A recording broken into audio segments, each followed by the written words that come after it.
Hello, welcome. Thank you for joining us on this edition of News 2. I'm Sandra Gumansing. While it was a wet day, Invest 99L, a strong tropical wave, impacted the U.S. Virgin Islands, particularly St. Croix, earlier today. And according to the U.S. National Weather Service at San Juan, around 1 p.m., the cluster of the thunderstorms were located about 10 to 15 miles southeast of St. Croix. St. Croix is experiencing more intense rainfall and sustained winds of 20 miles per hour, possibly gusting up to 35 miles per hour. And that's some shots here from St. Thomas. And a flash flood watch remains in effect through midnight. Weather conditions are expected to improve Thursday through Friday, and be sure to tune in later on in the newscast. We'll have more in our AccuWeather forecast.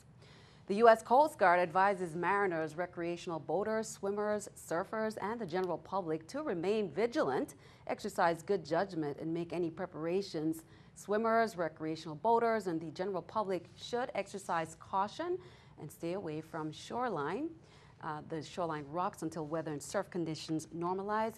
Here are a few tips from the Coast Guard to help mariners protect themselves, families, and vessels. They say do not go out to sea in a recreational boat if you know bad weather is approaching, and pay close attention to any official and active craft advisories.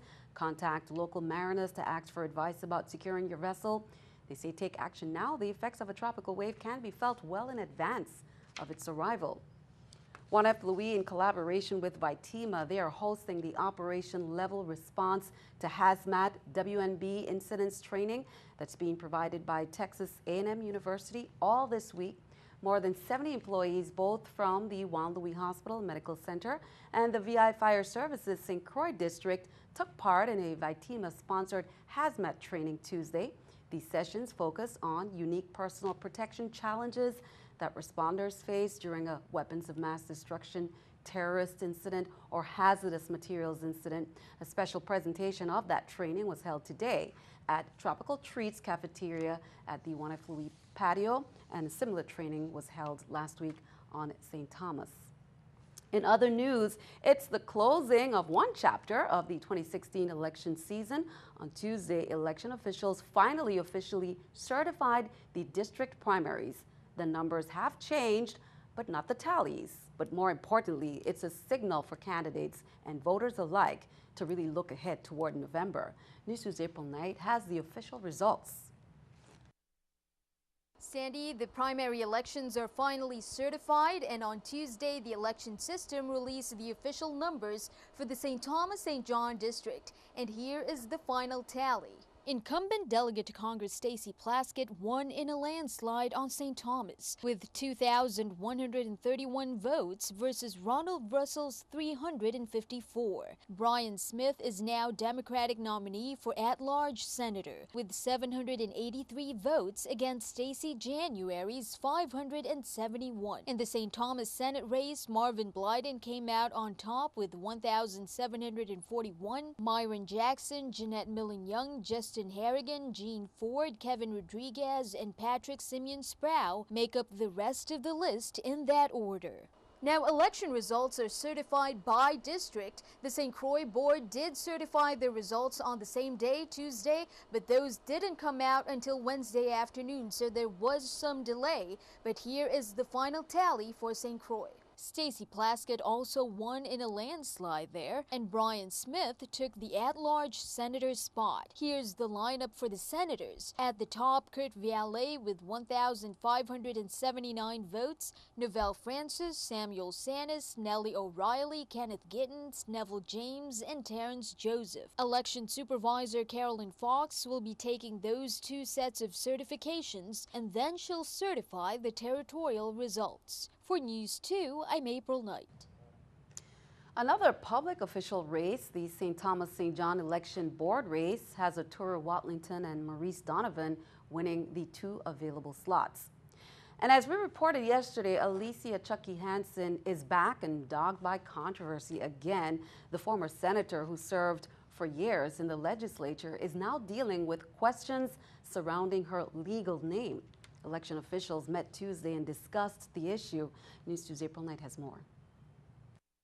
Former Senator Alicia Chucky Hansen is back in the fray. The controversial senator is facing questions regarding her eligibility to vote and therefore run in the 2016 elections. At the center of the issue is Hansen's legal name, which is currently Alden Alicia Pickering. Hansen has filed for a name change with the Superior Court in July. Hansen was disqualified in 2014 after election board member Adelbert Bryan won a court battle that rendered her ineligible to register as a candidate. She waged a write-in campaign but lost that as well. This year, Hansen is back. She filed for candidacy in the Senate race as an independent and will be on the general election ballot in November. On Tuesday, the Joint Election Board discussed the letter from the VI Democratic Party to review Hansen's eligibility. Board members gave varying opinions, but according to Joint Election Board Chairman Arturo Watlington, they reviewed relevant documents, and to him, it's a non-issue.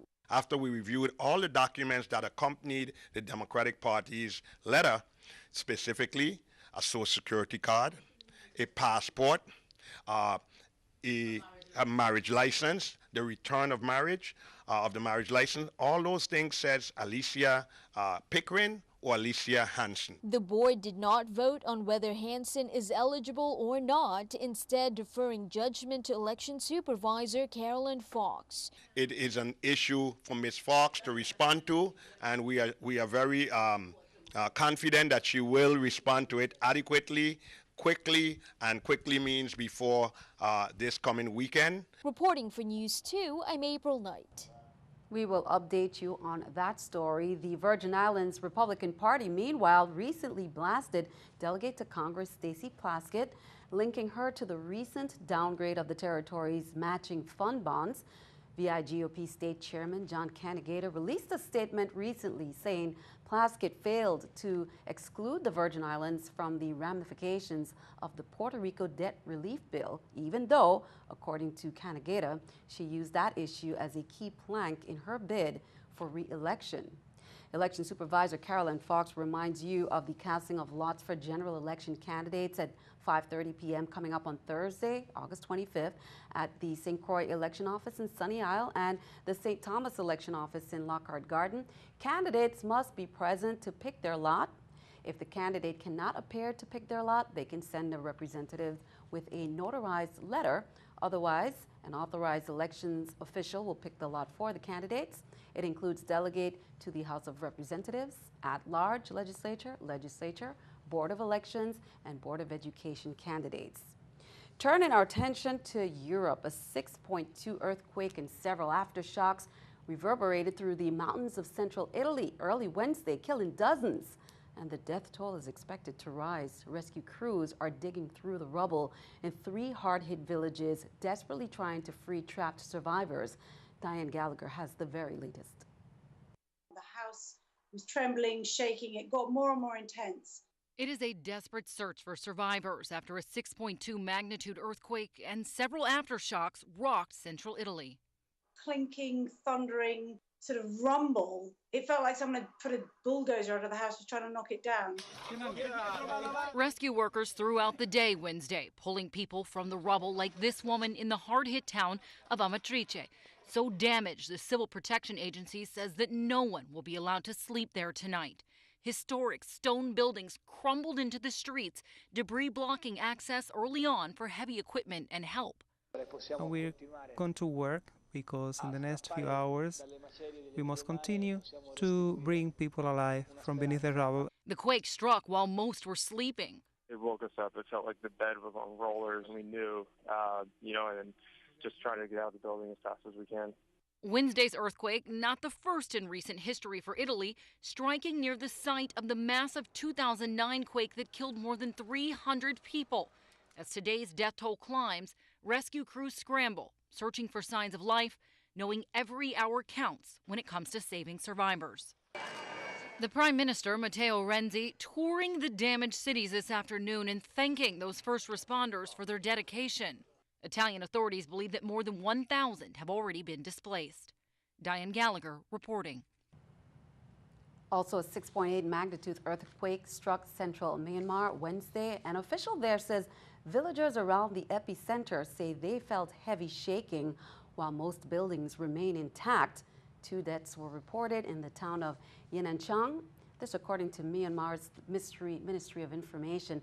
Data from the U.S. Geological Survey shows the tremors were felt as far away as Bangladesh, India, and Thailand. Keeping our eye on the economy, too much cheddar? Apparently, that's a problem for U.S. dairy farmers right now.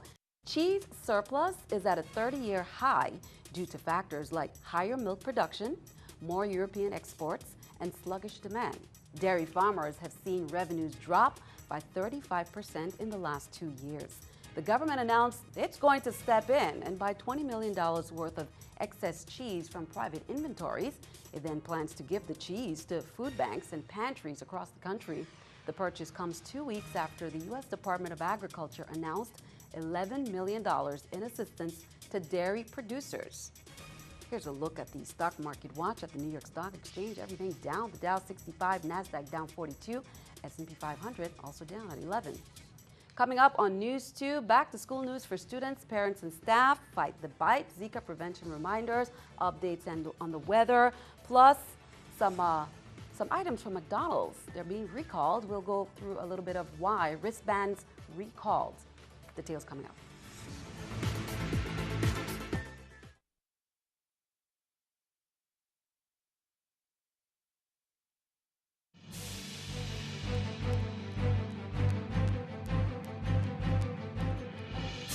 Welcome back on Crime Reports. Tuesday evening around 7:37 p.m., officers were dispatched to a physical disturbance involving a weapon, a machete, in Estate Montbijou. Here's more from the VIPD.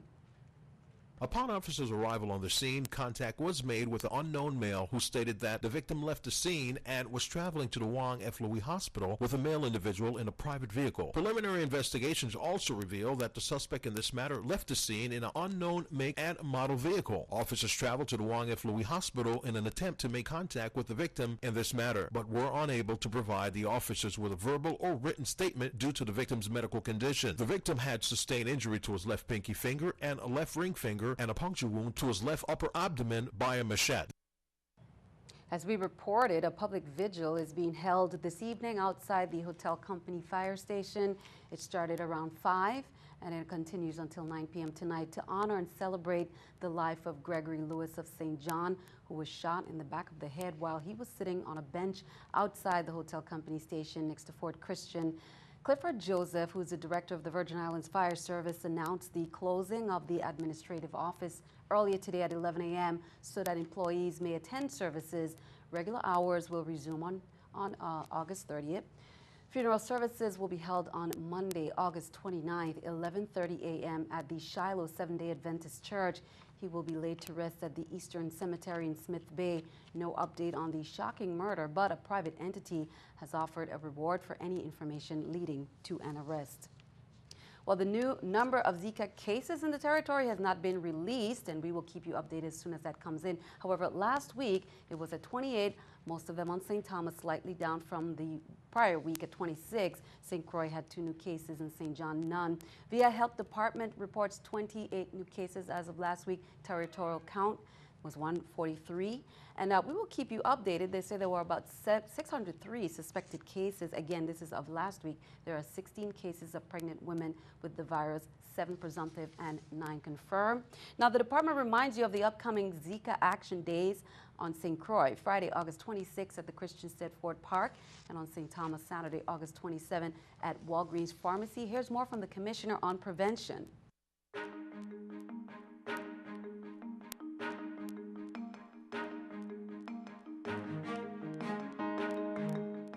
What do you want to say about the numbers? Well, we don't want anyone to relax. We want everyone to be prepared.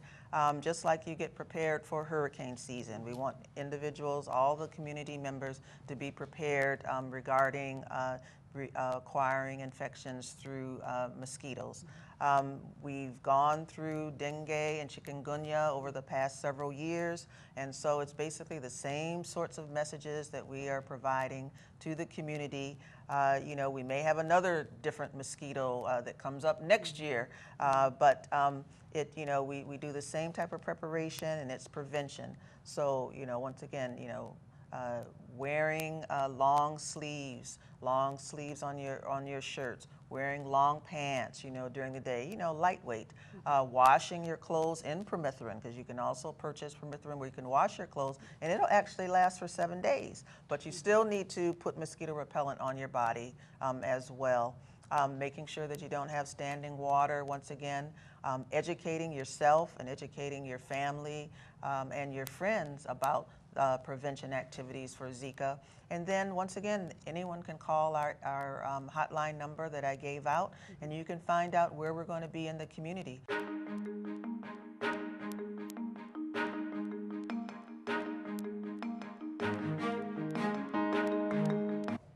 And be sure to tune in for our last installment next week.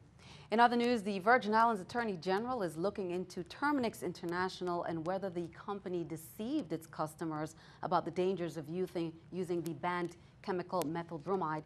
Terminix tried to stop the AG's efforts, but Superior Court Judge Harold Willox Terminix's position to quash the Attorney General's subpoena for information. Walker is asking for inventories, correspondence between Terminix and its customers, and policies and procedures, among other documents. According to the subpoena, Terminix is suspected of violating the Criminally Influenced and Corrupt Organization Act. McDonald's announced today they are working on a voluntary recall of the Step-It activity bands distributed in Happy Meals in Puerto Rico, Aruba, Curacao, St. Croix, and Trinidad. The voluntary recall is a preventive measure following the recall in the U.S. and Canada after receiving customer reports of skin irritations and burns from wearing the band. They are now asking customers who have the activity bands to stop wearing them and return to any McDonald's for a free replacement toy and a free yogurt. There have been reports of customers affected in the United States and none from other markets that are conducting the recall. Approximately 33 million wristbands were manufactured for the U.S. and Canada.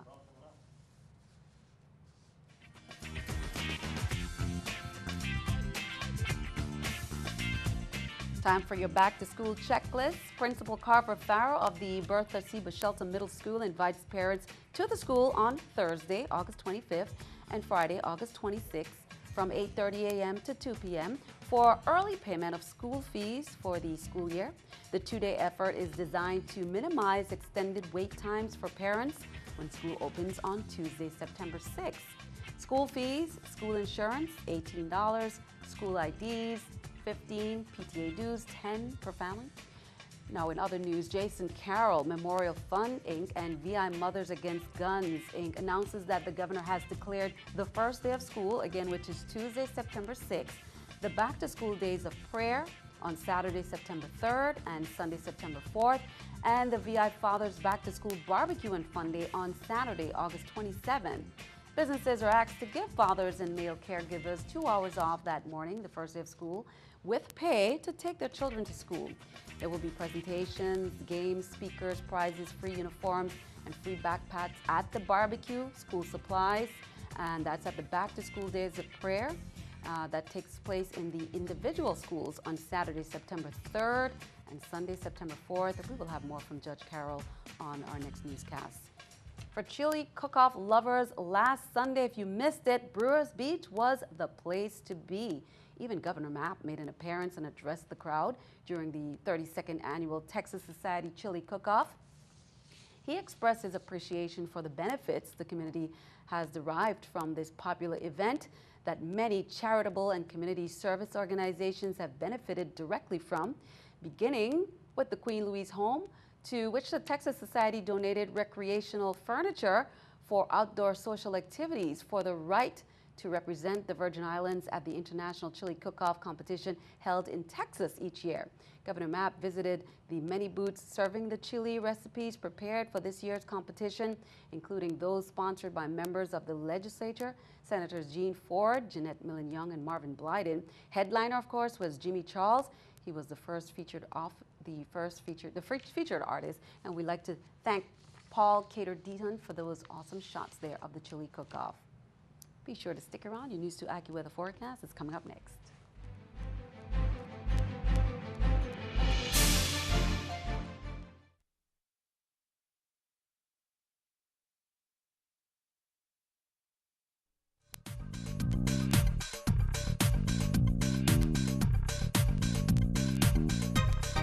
Well, I have to say, it's been quite active in the tropics, especially around the Virgin Islands, as we are keeping track of this major disturbance providing mudslides, heavy rains, flash floods as we're dealing with heavy rain in a short amount of time. Good evening to you folks here in the Virgin Islands. I hope you will remain safe as we are talking about this evolving tropical storm and tropical storm winds anywhere between 40 to 50 miles an hour. Once again, that's unleashing heavy rains and flash floods, and of course some areas prone to mudslides. That's something we have to watch out for. Now, this particular disturbance is going to start to shift its way to the west-northwest, and that's going to continue to impact parts of the Caribbean as we head into the next coming days. So unfortunately, this is what we are dealing with, folks. Very unsettled conditions here into the night, even as we head into the day tomorrow. So thunderstorms in the vicinity tonight. Temperatures will be relatively mild at 82 degrees. It's actually safe to stay indoors because of the unsettled weather we're talking about here. It could be very, very heavy at some times, and it actually could be quite dangerous as a matter of fact.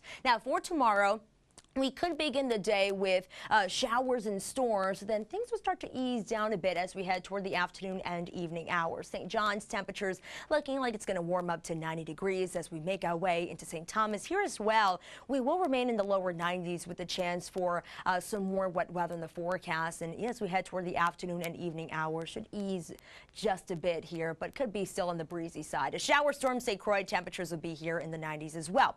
Heading out to the waters, marine forecast, of course, is stay safe. It's best not to head over to the water. Small craft advisories do remain in place. Waves anywhere between 4 to 6 feet with a southeasterly flow up to 20 knots, and with the waves actually get up to 8 feet. So be careful there. Waves very similar in the Caribbean side. 4 to 6 feet could increase to 8 feet. Winds southeasterly flow 15 to 20 knots. And of course, we do have that small craft advisory remaining in place. As we check out your extended outlook, as we head into Friday and into the weekend, we'll start to pick up the moderate trade wind flow. So not too bad for you folks who may have some plans as we head into the weekend. Sandy, let's send it back to you. Thank you for that. So we have a wet weekend there. Cavante, however, has a sunny outlook. Cavante Ruin of Great Minds Tutoring Service submits this weather picture there. Sunny outlook, including that sunshine in there, even though we are dealing with the wet weather. Cavante, thank you for that. Send us News 2 weather picture too. News 2, Innovative Business Center, 4611 Tutu Park, Suite 300, St. Thomas, Virgin Islands, 00802. That is all for this edition of News 2. We'd like to thank you for joining us for all the latest. I'm Sandra Gumansing. We'll see you next time.